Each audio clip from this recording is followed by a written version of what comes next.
नमस्ते सबैजनालाई फेरि पनि म मनोज श्रेष्ठ आएको छु हजुरहरू समक्ष। मलाई दाइ तपाईँको जोर्नी कसरी सुरु भयो भनेर सोध्नुहुन्छ। ल मेरो जोर्नी चाहिँ म एउटा किसानको छोरो हो। यहाँ हेर्नुहोस् है, भिडियोमा हेर्नुहोस्, मै नै हो यो।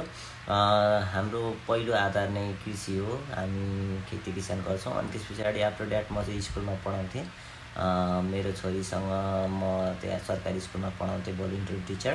अनि मेरो छोरीले चाहिँ टिफिन टाइममा बाबासँग बाबाको छोरी हुन्छु म भन्ने गीत चाहिँ गाउँदैछ। र त्यस पछाडि चाहिँ मेरो स्कुल त्यहाँबाट सकिन्छ भनौँ न, म त्यहाँबाट रिजाइन हुन्छ अनि स्कुलले सम्मान गर्छ। त्यस पछाडि म चाहिँ कोरियाको लागि चाहिँ तयारी भएर फ्लाइट हुन्छ मेरो, इन्चन आउँछु। अनि त्यस पछाडि काम सुरु हुन्छ मेरो। यो चाहिँ शासनको काम हो, ठिकै छ, त्यस्तो गाह्रो छैन।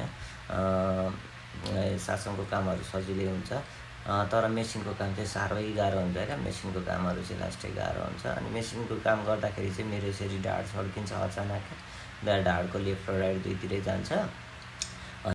अनि चाहिँ म चेकअपको लागि हस्पिटल जान्छु। हस्पिटल जान नसकेर यसरी साथीले चाहिँ, राम सरले यसरी मलाई डोर्याउँदै हिँडाउँदै हुनुहुन्छ। यो चाहिँ होम क्लास हो। अनि म चाहिँ पछि यसरी लट्ठी टेकेर हिँड्न सक्ने भएको थिएँ।